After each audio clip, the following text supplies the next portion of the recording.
Congratulations on taking the first step to really becoming a more proficient presenter. As promised, here is the high value content to help you bring those stories to life. Now, why would you want to tell more compelling stories in the first place? Well, it's been scientifically shown and proven that when you tell more compelling stories, your brain releases a chemical called oxytocin. Now, oxytocin is the chemical that we release when we form more deep, more meaningful connections with others. Effectively, when we build trust with another person. So by telling more compelling stories, we're building those deeper, more meaningful connections. At the end of the day, that's what we're really all after, isn't it? Wouldn't you agree? It's just those deeper, more meaningful connections with others. So stories will do this for you. Now, we all know those people who tell stories and they just seem to go on and on and on. And you're thinking, when is this story going to finish? Does this story even have a point? The sad reality is that most stories told have no point. No point whatsoever. But when stories are told right, they can be magical.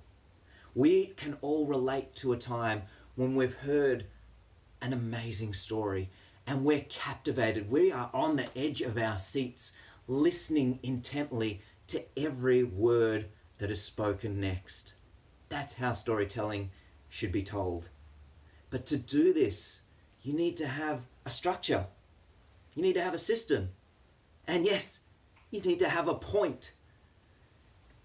That's where SkepPro comes into place, is giving you a step-by-step guide to really help you bring those stories to life. Now, you might want to grab a pen and write this down because we're not remembering our stories, we're reliving them.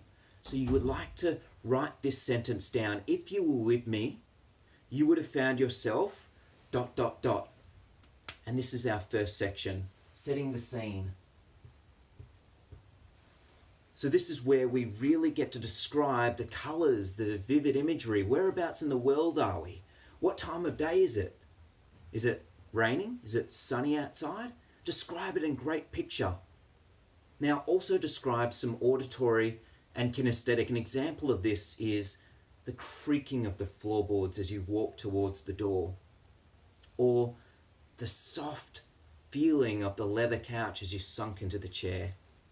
60% of people are visual though, and to start with, just focus on the visual, but as you progress, you can add auditory and kinesthetic into your presentations. Next is the characters. Now, you're a character in this story, but we already have an idea of what you look like. So just describe what you're wearing, but describe the other characters in great detail so we can get a picture of who they are. Are they tall? Are they short? What are they wearing? Do they have any facial hair? Do they have an accent?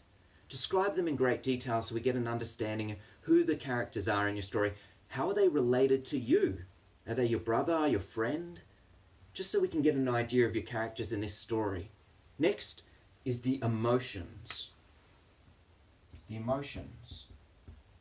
This is really important because we want to emotionally connect with the characters in your story. What are they feeling? What's going on in their life that they might not be showing with the rest of the world? What are they feeling inside so that we can connect deep and meaningfully with those characters and what their emotions are feeling? A lot of people miss this in their stories. So it's very important that we describe those emotions so we can emotionally connect with them. Next is the process. What led up to the characters feeling this particular way? What's going on in their day-to-day life? What are they experiencing? What are they going through that made them feel this particular way? What did they just find out? What did they just discover? Describe all of this in their process, their day-to-day life. Next is the crisis point. So this is where your characters go through obstacles, where they go through challenges, where they go through difficulties and adversity. And it's building and it's building and it's coming to a crisis point where your character says, enough's enough. I don't want to live like this anymore. And this is where you put in the resolution, the resolve. And this is the seed. So if you're selling a product, a system, or a solution, this is where you would put it in, because this is the solution to the problem that you just discussed. So that's the resolution. Next is the outcome. The outcome. How is their life now better? What can they be grateful for in their life that they now have that they didn't have before? What's now improved? What's different? What's going on? Describe their life now that they've made these changes. Lastly, the wisdom. This is the most important part. This is where you get to just distill that one takeaway key message. And here's the best part.